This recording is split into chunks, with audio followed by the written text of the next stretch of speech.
Welcome back to the Dimension Fold YouTube channel and now a podcast as well. If you're joining us again, welcome back. And if you're joining us anew, welcome. We like to talk about lots of different things, and some of them are weird and some of them are strange, and all of them are interesting. And today we have with us a special guest. It is, I'm going to pull up your bio here.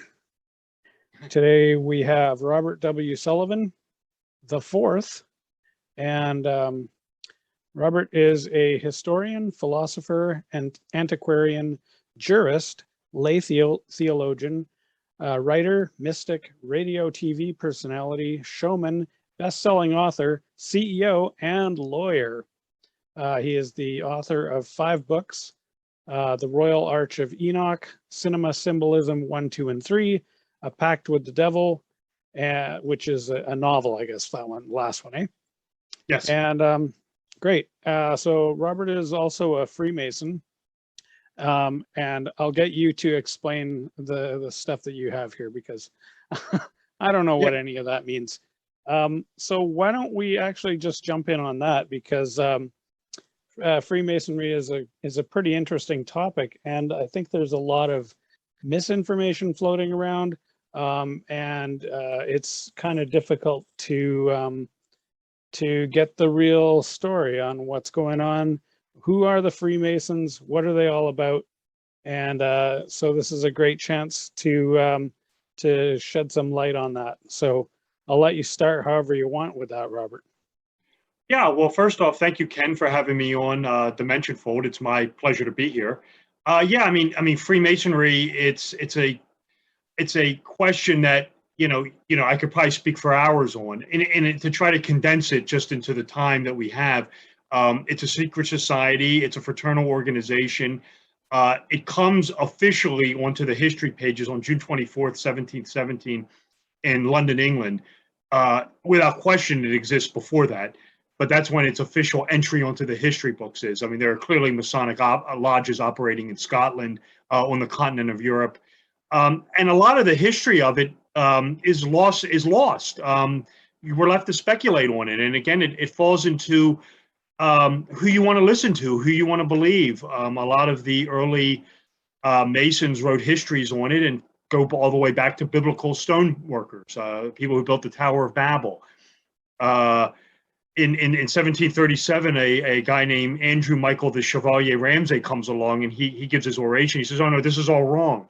He says Freemasonry owes its origins to the Roman Catholic Church. He said it's really Roman Catholicism.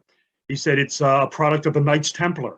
He said, and he said Freemasonry evolves out of Knight Templarism. That when they were in the Holy Land and came across these vestiges of the ancient mystery religions, Mithraism, the Eleusinian mysteries, the mysteries of Osiris, they sort of transported this back into Europe, and it became Freemasonry.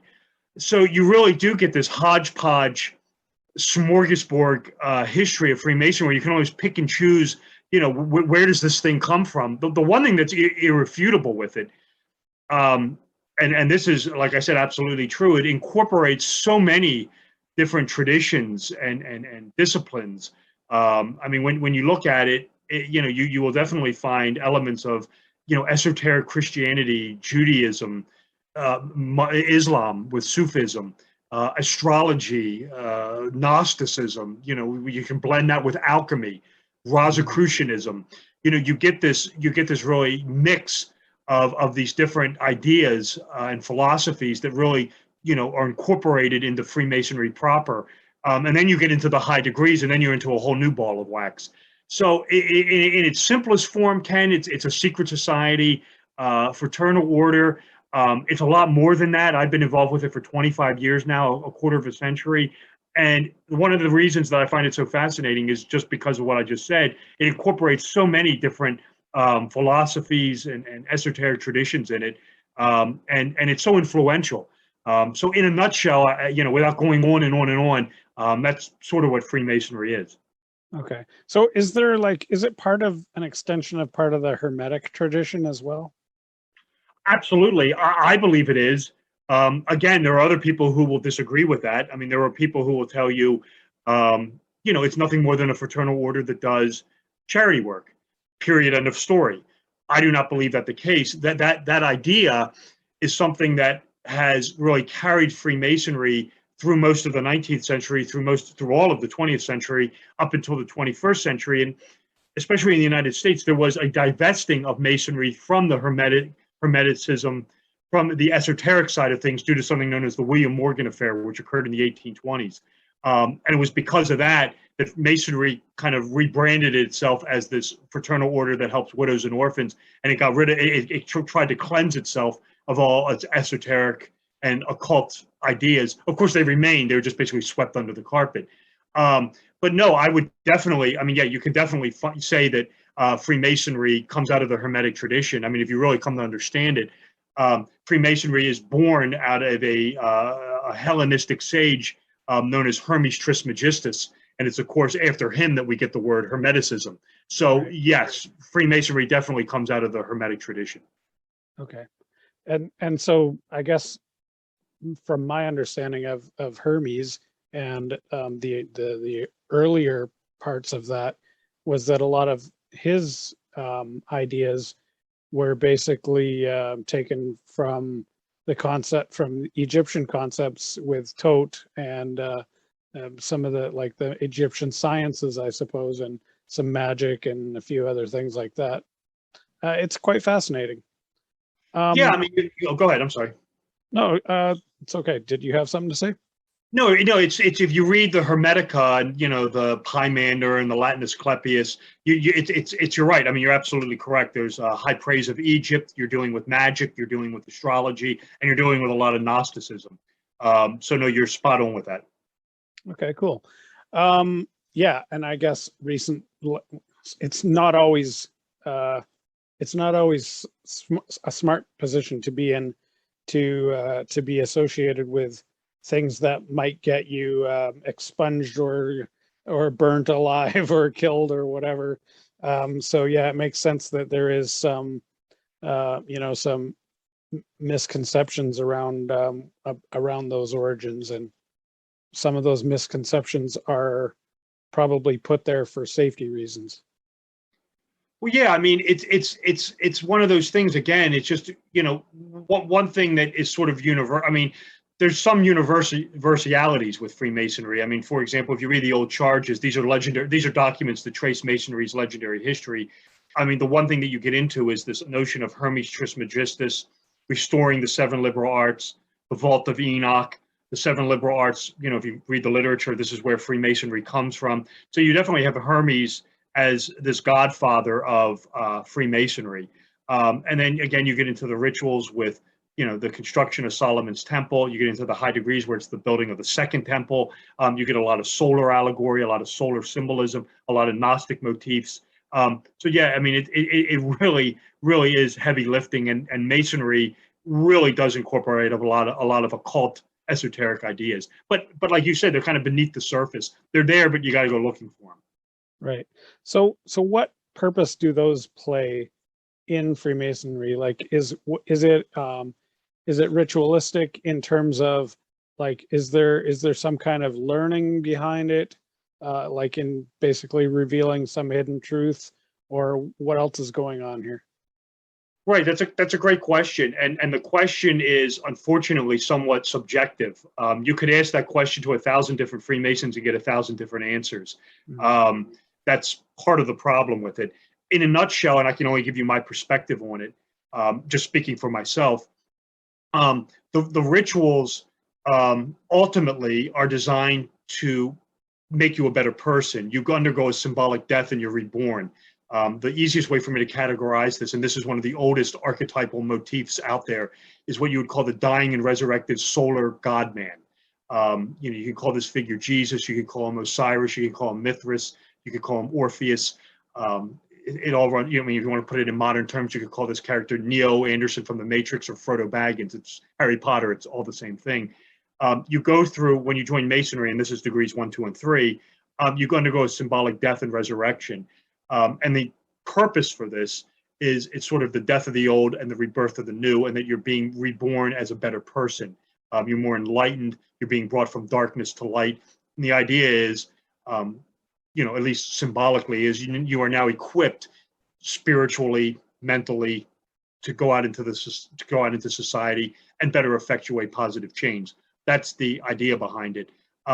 I believe that, and it's like we were talking about earlier, a lot of the rituals are encoding a lot of hidden meaning, especially when you get into, organized religion, Sufism, Christianity.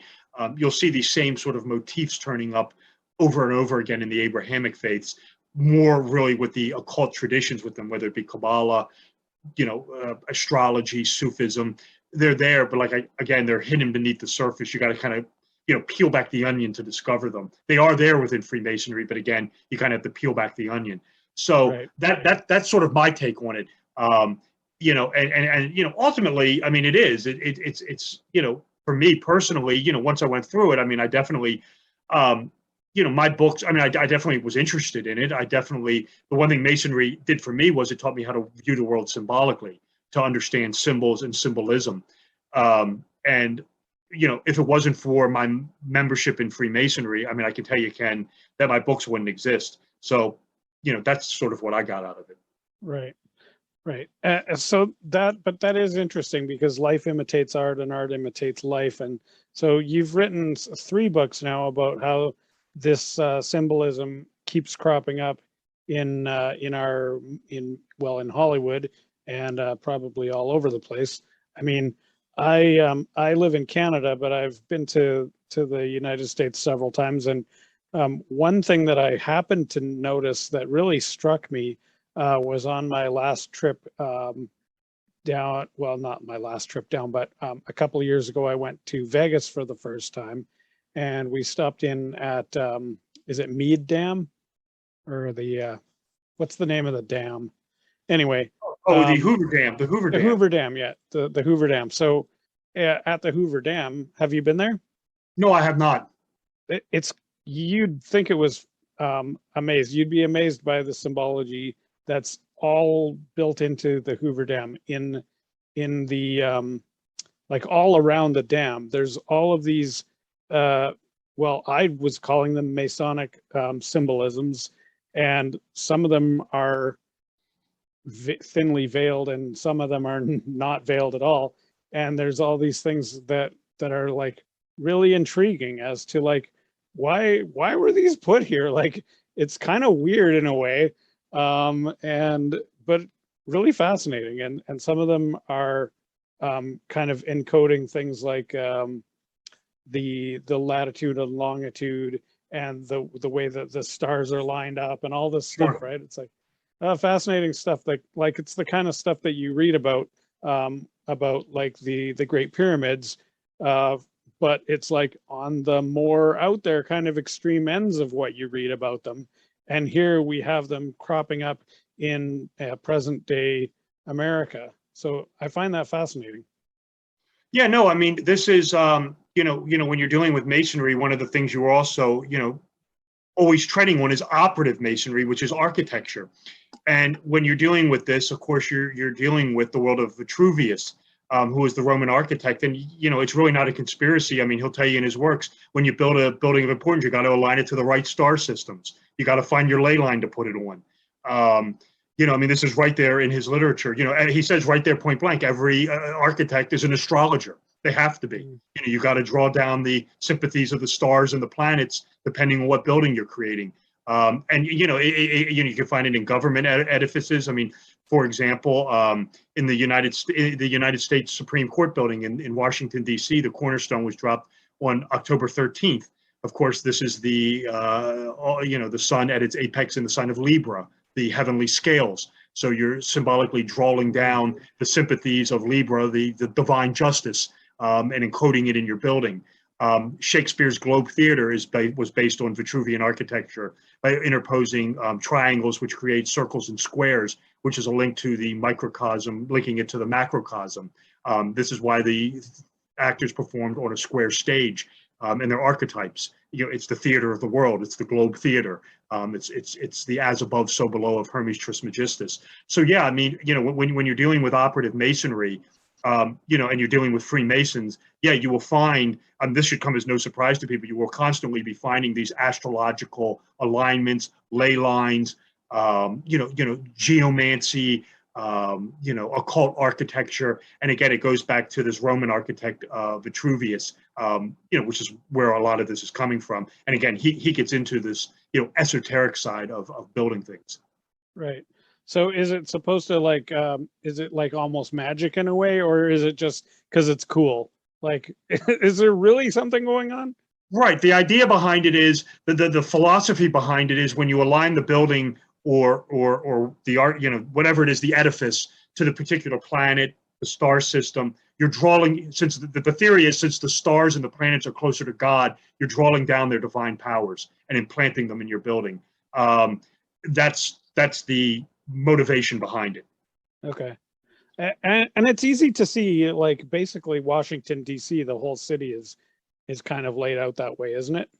Oh, absolutely. Anytime you're dealing with a planned city like that, and especially one in the United States, which was, in the Royal Arch of Enoch book, I craft the argument that the United States is the first and only world's Masonic republic. When you get into the architecture and the symbolism of the United States, pretty much, Ken, it's all Masonic from start to finish. You'll find it in all the cities, the universities and colleges, everything from the Erie Canal. You seem to have found some in the Hoover Dam. That would not surprise me at all. And of course, I know you wanted to talk more on the Freemasonry side, which is fine. But of course, you find it in the entertainment business as well. So yeah, anytime you're dealing with architecture in the United States, especially Washington, D.C., yeah, you're going to find this Masonic architecture that has this esoteric underpinnings with it. Right. Well, a lot of people will see it as some kind of evil plot or something like that. But it doesn't have to be that. It might just be sort of like an inside joke. It's like all these guys are like, hey, we get this. And so let's put this in, right? Well, that's really the big problem with it, isn't it? I think you really just nailed it perfectly. When the Masons are doing this, there's no transparency. They're just doing it. They're using the teachings of the Masonic Lodge. They're using Vitruvius. They're using these, sacred architecture, sacred geometry, as you've pointed out. The problem is there's no transparency. They just do it. 200 years later, or however many years later, now people are putting together, the Washington Monument is aligned to Sirius, and there's a Pythagorean triangle in the middle of the federal district. Are now looking at this as this evidence of this vast demonic Masonic conspiracy that was never meant to be that way. Quite the opposite. Right. It was meant to be completely beneficial. But of course, since Masonry, came onto the map and it's evolved over the years, I certainly don't have to tell you this, it's had its vast amount of detractors. Anytime such as myself comes on a show like this, I try to point out, that it's pretty much benign.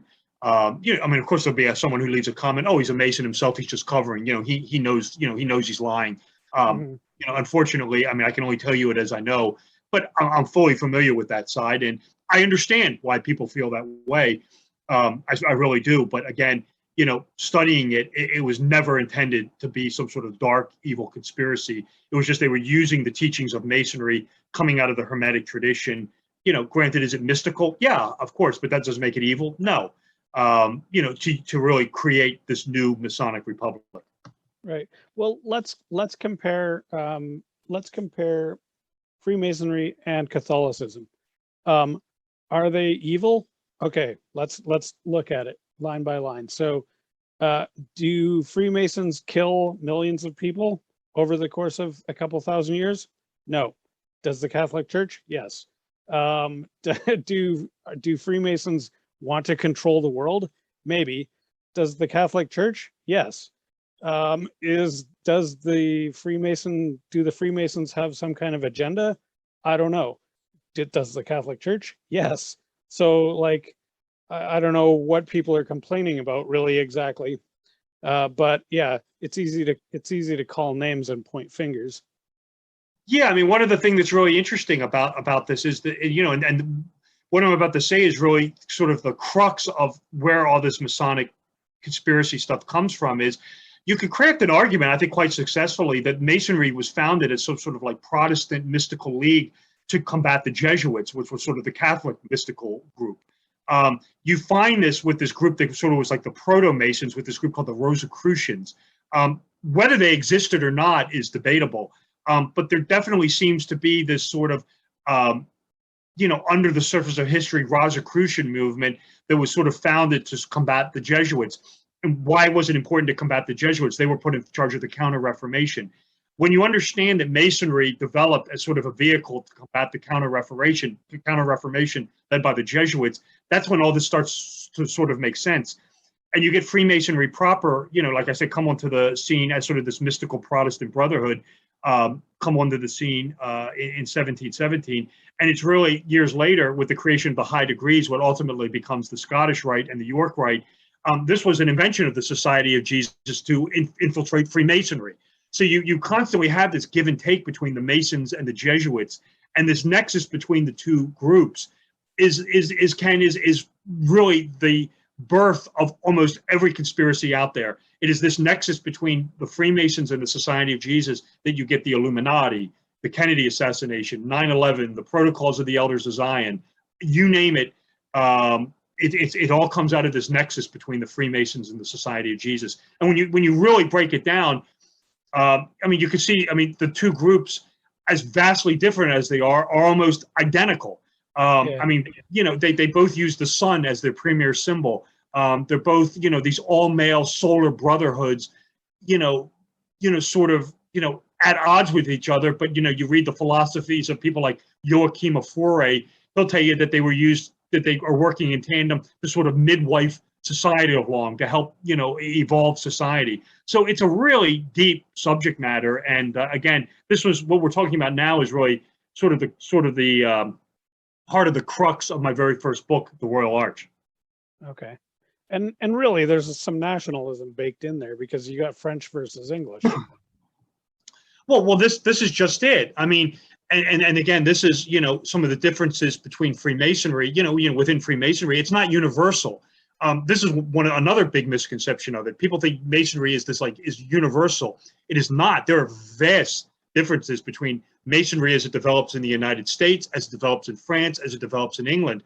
The high degrees of Freemasonry, which is originally known as the Rite of Perfection, this comes out of Paris, France in the 1740s, 1750s. This is shunned in England. The high degrees never take effect in London proper. Why? Because, who's the mortal enemy of the English? The French and the Jesuits. On the other hand, in the United States, who was our main ally during the Revolutionary War of 1776? It was the French. So the high degrees become incredibly popular in the United States. So you do get these splits within Freemasonry as it develops. And this is, again, something I also talk about. I get into very, very detail about how Masonry differs in the United Kingdom and, as opposed to the United States, because a lot of that, when you understand that difference, you'll understand how things are used differently in the United States, where they kind of don't take up, they don't take, catch on in the UK, as it were. Okay. Yeah, it's interesting. Well, no matter which religion or society or whatever you choose to look at, we always see the same kinds of schisms and divisions and fragmentation. In Christianity, it's quite obvious. And if you look at the Mormon church, there's a couple dozen different Mormon churches in the last 100 years. It's crazy. So you, let's talk about your books. First of all, tell us the titles of your books and what the basic idea is there and where we can find them. Sure, absolutely. Well, the first book is The Royal Arch of Enoch. That was the first book I wrote.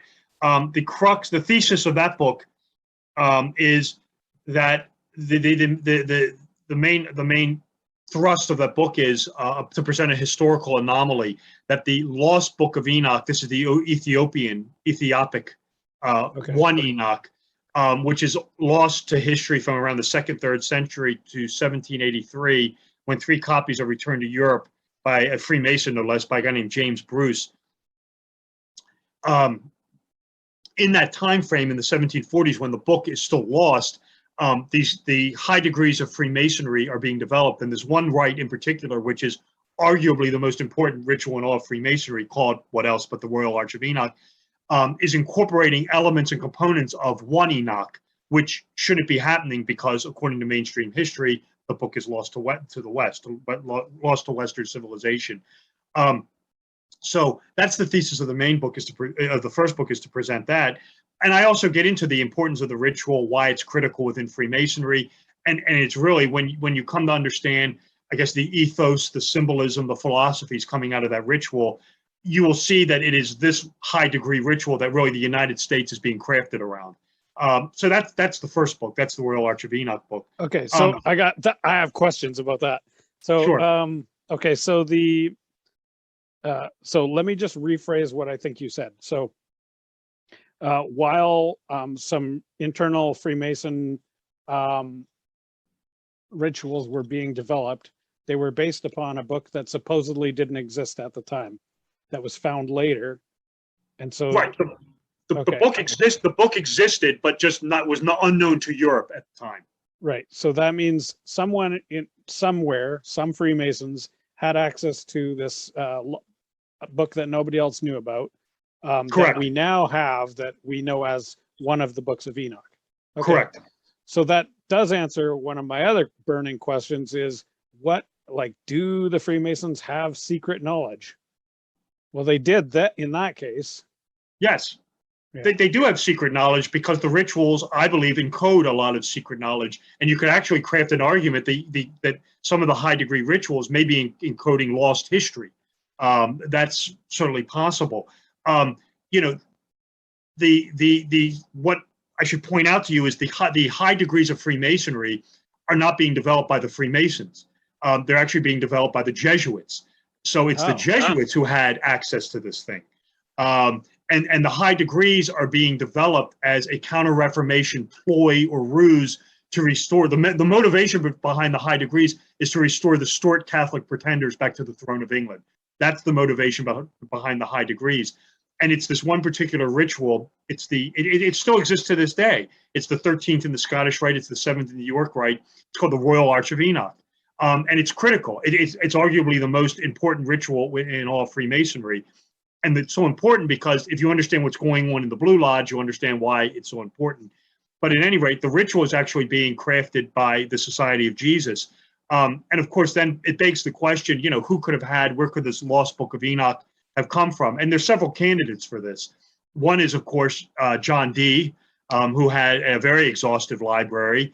It's certainly possible that, we all know his library fell into disrepair. It's possible that a summary or actual copy of the book wound up in the hands of the Jesuits. That's possible. There's another explanation that's probably a little bit better, though. There's a guy running around Europe at the time known as Guillaume Postel. He's a Kabbalist. He's sort of like Dee's equivalent on the continent, only minus the angelic magic. And he actually met, and this is documented, he actually met with a very mysterious Ethiopian priest who traveled to Europe with a copy of one Enoch. So he is a very likely candidate for this. Had seen a copy, maybe made notes on it, maybe actually possessed a copy. So, and what makes Postel sort of possibly a smoking gun is he has ties to the Society of Jesus. He was friends with Ignatius of Loyola. So he is a very likely candidate for having possessed, a lost copy of one Enoch that no one in history knew about. Okay, cool. And I assume you've read Enoch. Yes. Okay, and you're familiar with this? Not recently, but I have copies of 1, 2, and 3 Enoch here. Okay, sure. And you've been part of these rituals. So yes. With your behind the scenes insider information, what do you think about this? Do you think that it is feasible that Enoch was abducted into a UFO? Yeah, I've been asked this question before. Certainly it's possible. Is the story of the Book of Enoch, is him interacting with, and they're not angelic beings, they're extraterrestrials. It's possible. I don't come down on one side or the other. It's not really the thesis of my book. I've been asked this question before. You're not the first one to ask me this, but yeah, could he be describing some sort of extraterrestrial life form, which is being identified as an angelic being, a watcher demon, something like that. Yeah, I mean, certainly it's possible. Yeah, it's quite fascinating. I'm really digging into that kind of stuff, and it's amazing, kind of mind blowing, in fact. Yeah. I mean, yeah. I agree with you, and the whole ritual revolves around this wisdom that Enoch brought back from him. So whether it's angelic or extraterrestrial, this is sort of what the ritual revolves around. Right. Well, the weird thing to me is that, like, a lot of the information that Enoch received when he was in his vision or whatever he was doing, a lot of that information is cosmological. Like, it's typically, there's a section that's normally called the astrological book, Right. but it's less astrological and it's more astronomy and cosmology, in my opinion. And so it almost seems like he went somewhere and saw a computer simulation or some kind of cosmic map that somebody showed him. Like, why would it, if an angel is just a messenger of God from heaven, why are they like, do they even know about cosmic stuff? Yeah. It's weird. But yeah, okay, so let's talk about your other books. Yeah, sure. So the last chapter of the Royal Arch of Enoch delved into Masonic sort of solar symbolism in film, and this was a theme that I wanted to continue, was decoding movies, because there's so much esoteric and occult symbolism in pop culture. So I kind of continued that final chapter of the Royal Arch of Enoch into 3 movie books. I'm actually working on a 4th one right now, which is, like you said, Cinema Symbolism 1, 2, and 3, where I analyze different movies, through esoteric lenses. That's the thesis of the movie books, and then of course, Pact with the Devil is a work of fiction, and I'm actually working on Cinema Symbolism 4 right now. And you would ask me where the books can be found. They can be found on all the major online retail sellers, Amazon, Books A Million, Barnes and Noble. They're print edition and the ebook. They're all available. You can go to my website. There's links there to buy them. That'll take you to like Barnes and Noble, Amazon. But all the books are in print. They're not going out of print anytime soon, and you can get the print or ebook version, whatever suits you. Okay, cool. So about this symbolism in movies, let's talk about that a little bit.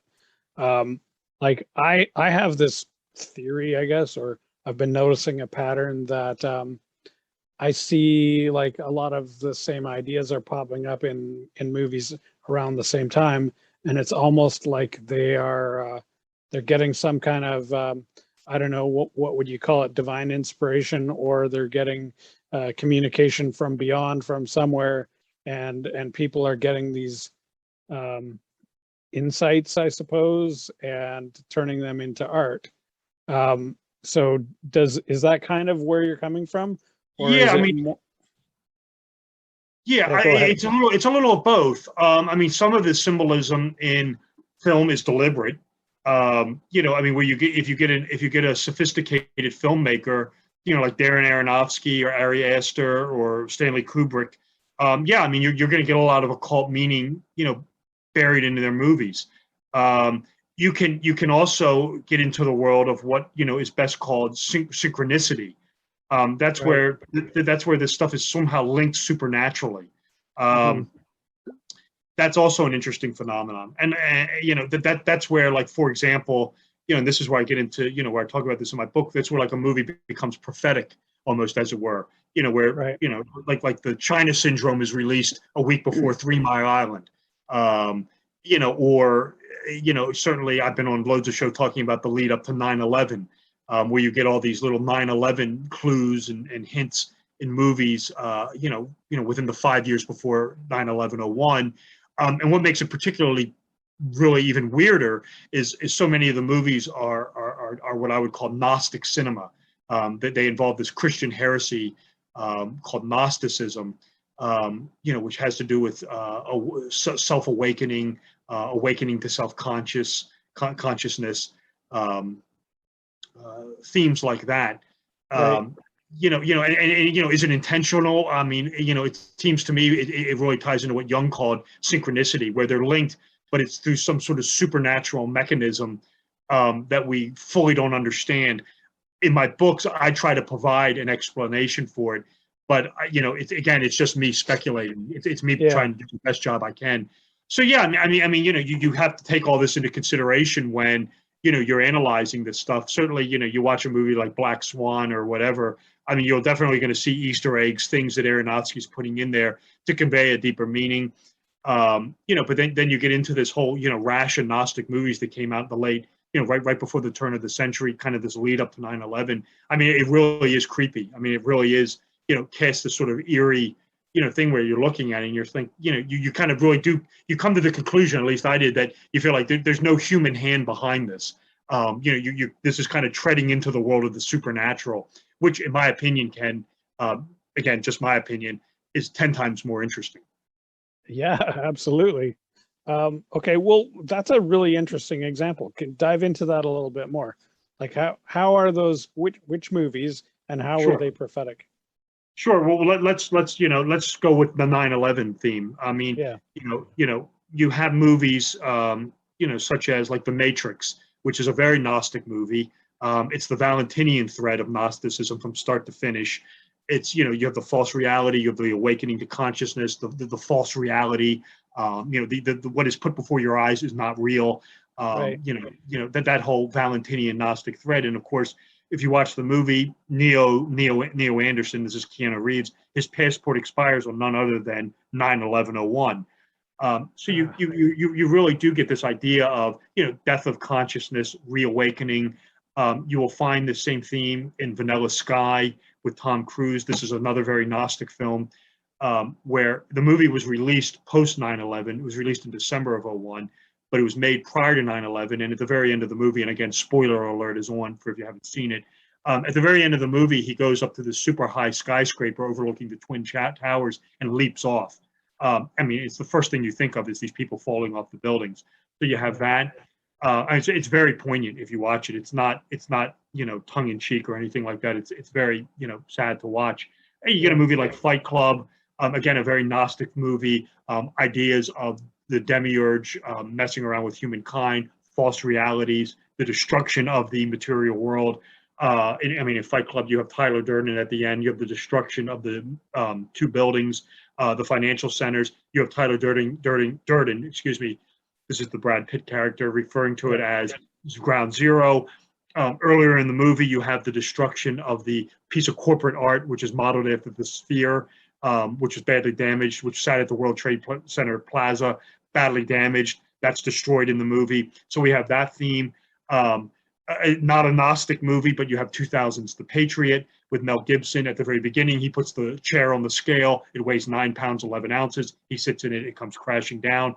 And then, of course, again, not Gnostic, but interesting, in March of 01, of just a few months beforehand, you had the debut here of the Lone Gunman TV show, which was the X-Files spinoff. And the pilot episode had to do with the government hijacking airplanes and flying them into the World Trade Center.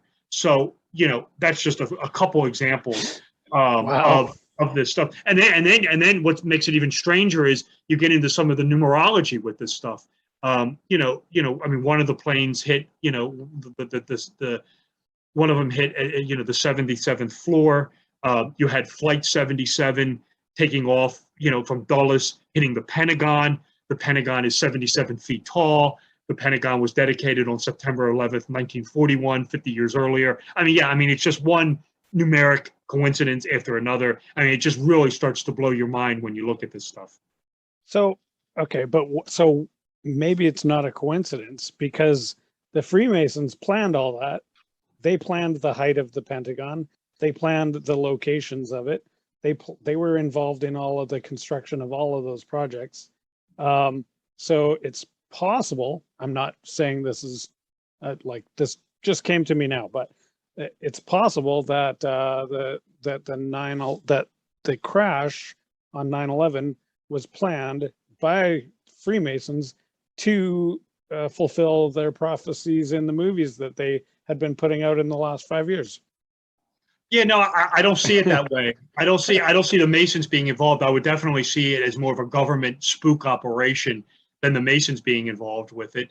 And I see the stuff, and to me, the stuff in the movies leading up to it is more, to me, is more supernatural than anything. I call it reverse collective unconscious. If you read the works of Plato and people like that, creation is a divine, or act.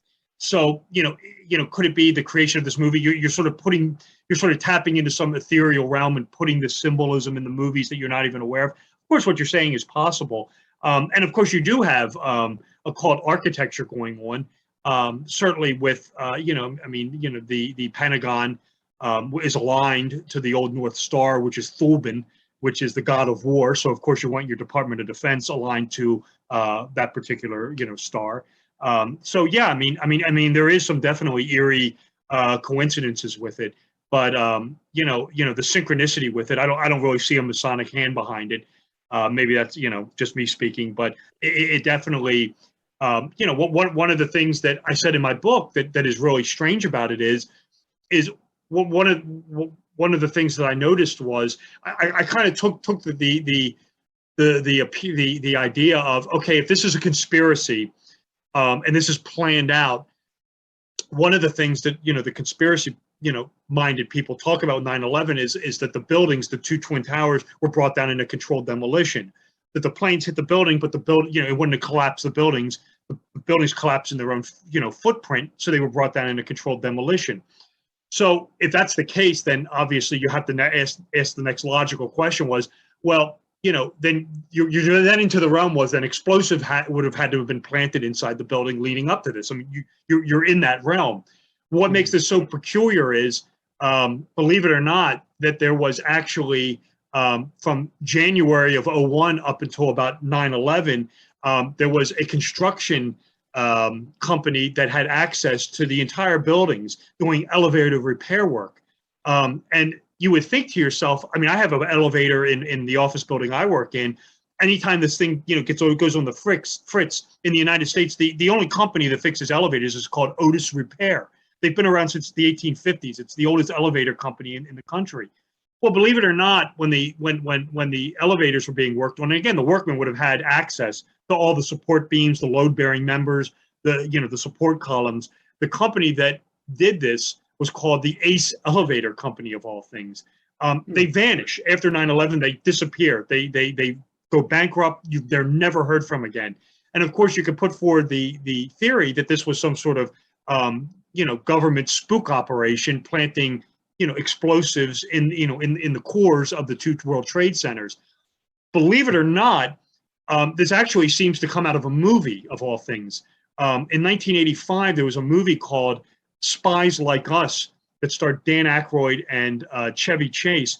And in that movie, believe it or not, the government CI wet work company is called the Ace Tomato Company, of all things. And of course, now we have the Ace Elevator Company. So I actually hypothesized in my book that if someone was actually doing this, they took inspiration to name their wet works company Ace Elevator after Ace Tomato, which is very strange to say the least. Yeah. Oh, wow. It's crazy stuff. I mean, you just got to wonder. Yeah. I mean, you definitely get into the realm of you can't make this stuff up when you're dealing with this stuff. Yeah. Okay. So aside from the 9/11, what's your next favorite thing? What, for movies? Well, yeah. Oh, well, I just love analyzing them. Just I mean, one of the things when I'm watching a movie, is I mean, this adds to the entertainment to me. Does it have any sort of esoteric hidden meaning? I mean, and some movies you watch and you think they may have meaning and they have none. Some movies have a lot. I mean, some of the movies I've watched recently, the Batman, the most recent one, the one with Paul Dano and Zoe Kravitz, very religious, loads of biblical Christian themes going on in that movie. Not all of it's evil. I should point that out. Occult Christianity, Christian mysticism, very popular in Hollywood. The Jesus Christ archetype, appears all over the place if you know where to look for him. Oh yeah, But I mean it's the hero's journey all over again, right? right. I mean, you can look towards, you can look at a movie like The Day the Earth Stood Still. I mean, again, let me just say this also. This is not anything modern to Hollywood. Hollywood uses this stuff. It's not a recent development. I mean, you can find this going all the way back to the beginnings of Hollywood, and you'll find it pre-Hollywood. You'll find occult symbolism in the works of Herman Melville, Edgar Allan Poe, Nathaniel Hawthorne. The Scarlet Letter by Hawthorne is an alchemist's lab, symbolically. You'll find it's in the work of Mozart, Shakespeare, Richard Wagner. This is nothing new to Hollywood. Hollywood is just the latest iteration of this. But yeah, the Christ archetype, The Day the Earth Stood Still, John Carpenter, Jesus, JC initials, Jesus Christ. What's he doing? Coming down from the heavens to warn mankind to stop, destroying the environment and to stop engaging in tribal warfare. He's a deliverer, figure. Right. John Coffey, The Green Mile, JC, Jesus Christ, dying for the sins of the South, can heal sick people, resurrects the dead mouth, Jesus Christ. James Cole, JC, Jesus Christ, 12 Monkeys, comes back from the future to save humankind from itself. So yeah, you will find the Christ figure, in a lot of movies. Is a very popular archetype. Batman movie, Paul Dano, Zoe Kravitz, absolutely loved it. Loads of religious symbolism, very biblical. The other one I just had watched, the movies have been out for a while, but I just got around to watching them, was The Hunger Games with Jennifer Lawrence. A lot of astrology, 12 districts, 12 houses of the zodiac. The name Katniss Everdeen literally means Sagittarius the Archer. This is why she's running around with a bow and arrow. Very well done. You can get into the works. You can get into the children's stuff. Mary Poppins, a goddess composite. The woman who wrote Mary Poppins was a woman named P.L. Travers, who was a disciple of Gertie F. and Crowley. So you'll find the goddess figure turning up all over the place in Mary Poppins. This interests me. These occult undercurrents that you'll find in pop culture. And like I said, this is the thesis of the first 3 books, and I'm working on Cinema Symbolism 4 as we speak, actually. Very cool. So everybody go buy those books. They're going to be awesome. Well, they are awesome, and the 4th one's going to be. I wonder if this whole so it's entertainment, but inside the entertainment is wrapped up a lot of symbolism that's very important, and that is spiritual in some ways and is enlightening in many ways. And I sort of think that this has been, so you said it didn't start in Hollywood. It was going on in entertainment for hundreds of years. I would propose that it's been going on in entertainment for at least 3,000 years, because I see the same thing happening in Egypt and Greek mythology, because I don't believe that they were worshiping gods. I believe that those god figures were there as basically their form of comic books, and they were using these well-established characters like the Marvel universe, and we're still using the exact same characters, for crying out loud. And so they were really just trying to tell stories that were entertaining and that would also be enlightening. Yeah, I'm on board with what you're saying. A lot of the characters in movies are what you call archetypes, and if these characters not only turn up in the entertainment, but they turn up in the religions. Where do the archetypes come from? Well, if you read the people like, Bruno, Plato, people like that, the archetypes all come from the heavens. The archetypes are the heavens. Mars, the god of war, Hermes, the messenger, the Apollo, the sun figure, the divine feminine, the moon. This becomes Luke Skywalker. This becomes Jesus Christ. This becomes Mary Magdalene. This becomes Princess Leia. So yeah, these archetypes that you find, these figures that you find in cinema, in entertainment, these same characters turn up in the religions. Where are they coming from? The heavens, Mars, Jupiter. God. Jesus is Apollo, the sun. the zodiac, the planets. That's where all this stuff is being drawn from. And I agree with you. It's the same story, just kind of being retold over and over again with little nuances. Yeah. So my kind of the focus of my research is tying all those stories together. I mean, it's a Herculean task, but Sure. I'm going to try and do it anyway, and basically figure out what the real underlying story behind all of these stories are, because a lot of these stories are, I think, sort of really subplots, and with a lot of the other characters that aren't really the main character. But if you look back further and further, and if you go back to the Sumerian literature and you see what the story they're telling is, and after you've done that, you begin to come back up through history and begin to read all these other stories through that Sumerian lens. And I think that we're all telling the same story. And it's frighteningly similar to Zecharia Sitchin's take on it, although there's a lot of things I totally disagree with him on. I think he's got most of the details wrong, but I think the broad strokes of what he's saying are really what we've been saying for all of history and through all of our mythology. Yeah, I mean, and you'll find, like I said, you'll find this mythology just being repackaged by Hollywood. I mean, it's a lot of the same stories, the dying and resurrected solar god man, you'll find in Harry Potter, the light versus dark, Manichaeanism. Yeah, I mean, these ancient religions, the Gnostic themes, you will find this stuff. You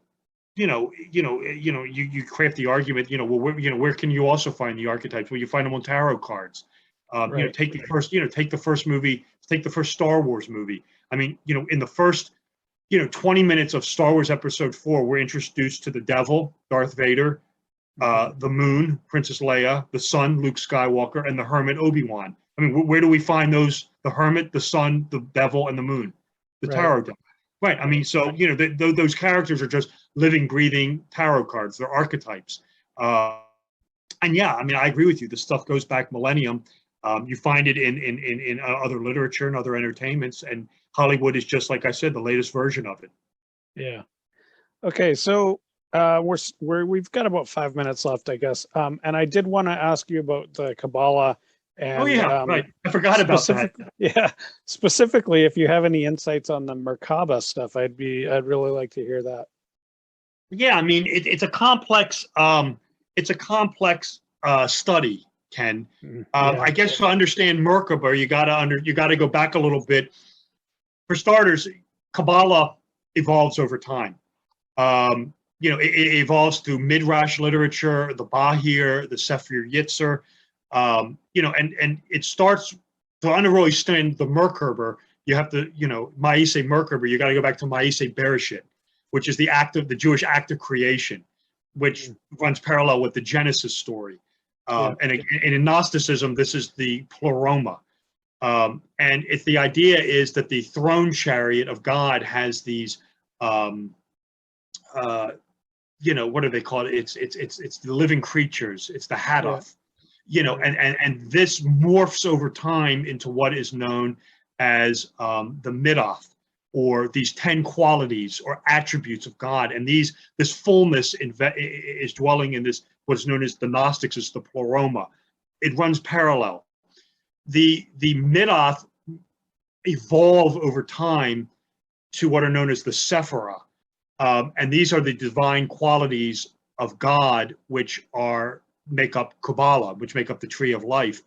The whole thing, this throne area, is what is known now, is the chariot mysticism, the merkabah, Ma'aseh merkabah, the work of the chariot. Where this gets complex is not only are the Sephirah divine attributes, but there are also levels of spiritual purification. It runs parallel with what you see in Gnosticism with, like hermetic spheres, the aeons, the archons, these sort of obstacle courses you have to ascend through to get back to the Godhead. In Gnosticism, it's called the monad. It's the throne chariot in Kabbalah. You also hear the term Ein Sof, the spiritual Godhead with all this. Like I said, where it gets tricky, where people get hung up on it, it's like I said, it's two things acting as one. It's the tree of life with these divine qualities, but it's also these spheres of spiritual purification. And you'll find there's symbolism in common day life. So, for example, in Judaism, in the Jewish religion, and you have to be really familiar with a lot of Jewish occultism with this one. Moses, the divine lawgiver, when he passes and he ascends through these Kabbalistic spheres, these Kabbalistic, the Sephirah and the Kabbalistic Pleroma, he gets as high as this one sphere known as Bana. That's where Moses is hanging out, in the sphere of Bana. Well, if you're familiar with that sphere associates with the planet Saturn, and its color is black. And of course, this is why Saturn rules the Jewish people. They wear the black yarmulke, and paying homage to Moses being in Bana. The tephara, the black cube they wear, is again Moses being in the sphere of Bana. It's a reference to Saturn, the black cube. What's the Jewish Sabbath? The seventh day, Saturday, the day of Saturn. So a lot of Kabbalistic imagery filters into modern life, and you're going to see it every day, but you may not be aware of it. So that's just one example of how Kabbalistic imagery, the Kabbalah, you'll see it every day. Why does a Jewish person wear a black yarmulke? It's Moses being in this one Kabbalistic sphere. That's as far as he could go. Why is the Jewish holiday Saturday? Because it's a reference to Saturn, the alchemist lead, as it were. So you'll see a lot of Kabbalistic imagery in everyday life. It's just, once you understand the occultism behind it, it makes it a lot more easier to understand. So why was Moses in that realm? Bana is one of the higher spheres. And because he's the Jewish lawgiver, because he spoke to God, or for 40 days, he gets to ascend to one of these higher spheres where most people don't get to ascend that high. But because he made it all the way to Bana, which is a Kabbalistic sphere that associates with the planet Saturn, which governs the Jewish people, this is why you have the black yarmulke, the Jewish Sabbath being on Saturday, the day of Saturn, and of course the black cube this is all an homage to Moses being in this one Kabbalistic sphere, who is the lawgiver of the Jewish people. Yeah, for sure. Moses is a fascinating character. The better part of two of the books that I've written are about Moses, and I've read several other books that are just like, another couple thousand pages of just like crazy stuff about Moses that is really makes a lot of sense, but you're not going to hear about it in church. He's a fascinating character. So I think that's about all the time we have. Thank you so much for coming by. It was a fascinating discussion, and perhaps we will talk again sometime. Yeah, absolutely, Ken. Thank you for having me on, and it was my pleasure to be here. And anytime you want to do this all over, I'll be more than happy to come back. It was, again, my pleasure to be here on Dimension. Right on. Okay, thanks a lot. Everybody, make sure you check out Robert's books. Robert Sullivan and his books. Well, you know what? I'm just going to put a link below here, and you can just click on those. And we'll see you next time on Dimension Fold. Thanks a lot. Please visit our sponsor, neandertees.com, fashion for the discriminating Neanderthal.